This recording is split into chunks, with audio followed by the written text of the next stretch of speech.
राज्य में एनडीपीएस मामलों में कन्विक्शन रेट महज 3.06% का है। विपक्षी दल कांग्रेस ने विधानसभा में इस मामले पर चिंता व्यक्त की है।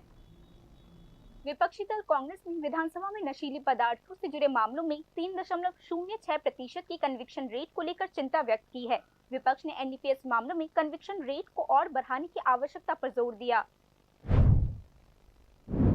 পুলিশের এরাই কি হোস্টেল হয়ে যাচ্ছে, মানে এই যে 3.06% এটা অত্যন্ত চিন্তা, কাউকে ছাড়া হবে না। আপনি very right, I appreciate your spirit, কিন্তু দ্য রেকর্ড শোজ 3.06 হাজার হার একটা সবচাইতে মারাত্মক ক্রাইম এই যে ড্রাগ, এটার বেলায় 3.06 it's a matter of great concern sir.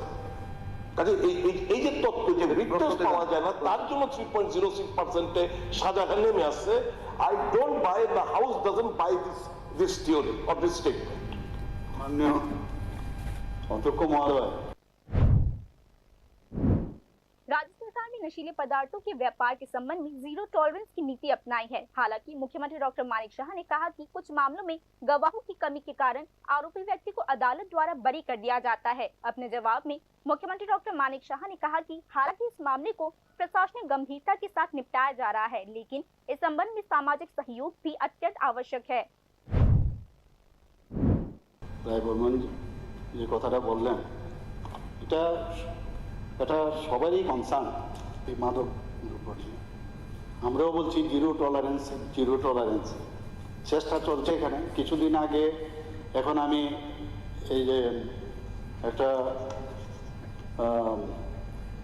যে রেফারেন্স পিরিয়ড এই বিষয়টা কিন্তু এসেছিল, আমি ডিটেলস বলেছি কিংপিং কারা কারা বাইরের থেকে কিন্তু ধরে নিয়ে এসছি। এখানে শুধু আগরতলার না, এবং আগরতলার মধ্যেও একজন দুজন আছে, তাদেরও একদম মানে ধরবই, এতটুকু আমি বলতে পারি, কাউকে ছাড়া হবে না। এই নামগুলো কিন্তু আমি অলরেডি এই বিধানসভায় বলেছি। এই চিরানিয়ার ঘটনাটা যে বললেন, আরেকটা বিষয় যেটা হয় অনেক সময় প্র্যাকটিক্যাল প্রবলেম যেটা হয়, যখন কোর্টে যখন উঠে দেখা যায় যে উইটনেস কিন্তু পাওয়া যায় না। আর কোর্টের মধ্যে সব কিছু দেওয়া সত্ত্বেও, ঠিক আছে কাফ সিরাপ রাখলো বা হিরোইন থাকলো, এইসব কোর্টে তো নিজেও আপনি লয়ার জানেন যে এখানে উইটনেস ছাড়া খুব সম্ভব হয়। যদিও এখন নতুন উইটনেস যারা আছে তাদেরকে প্রোটেকশনের জন্য নতুন আইন এনেছে, কিন্তু একটা চেষ্টা চলছে কিন্তু। এবং পার্সেন্টেজের কথা বললে নো ডাউট এখানে কিন্তু যে পার্সেন্টেজ আছে আপনি যেটা বলেন 3.06%, কিন্তু বিষয় হচ্ছে আগে যেরকম কথা হতো কতজন সাজা, একজনের সাজা হয়নি, এটা এইরকমও কিন্তু আগে বিধানসভাতে উঠেছে এই বিষয়টাই। কিন্তু এইবার কিন্তু আপনি দেখেছেন যে বেশ কয়েকজনকে তারা কিন্তু রিগোরাস ইমপ্রিজনমেন্ট আমরা দিতে পেরেছি এই বিগত 3 বছরে, এবং কারোর 20 বছর, কারোর 14 বছর। তো এটা একটা মেসেজ যাচ্ছে কিন্তু যে ভাই এটা যেরকম আগে তো একেবারেই হতো না, এখন এই মেসেজ কিন্তু যাচ্ছে যে ছাড়া কিন্তু পাবে না কেউ। তো এটা একটা ট্রাই, কিন্তু যে সমস্যাটা পার্সেন্টেজটা বাড়ার যে বিষয়, এটা প্র্যাকটিক্যালি যেটা হয় মাননীয় অধ্যক্ষ মহোদয়, সেখানে হচ্ছে যে সাক্ষী দিতে চায় না। এখানে এই হচ্ছে সমস্যাটাই এই জায়গায়।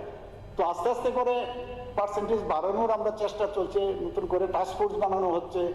কিন্তু অনেক সময় খুন করলেও দেখি আমরা দেখলাম আমরা খুনি, তারপরেও দেখা যায় পার পেয়ে যায়, কারণ ওই সাক্ষী কেউ দিতে চায় না। তো এটা আমাদের একটা সামাজিক, আমি বলবো একটা সমস্যা। এটা নিয়ে আমাদের আরো বেশি আন্দোলন যেতে হবে। এটা আমরা নিশ্চয়ই এই বিষয়ে তো সবাইকে নিয়েই কিন্তু আমরা এই কাজটা করতে হবে। मुख्यमंत्री ने आज विधानसभा को बताया कि पिछले 3 वर्षों में नशीले पदार्थों से जुड़े मामलों में 2979 आरोपी व्यक्तियों के खिलाफ चार्जशीट दायर किया गया है।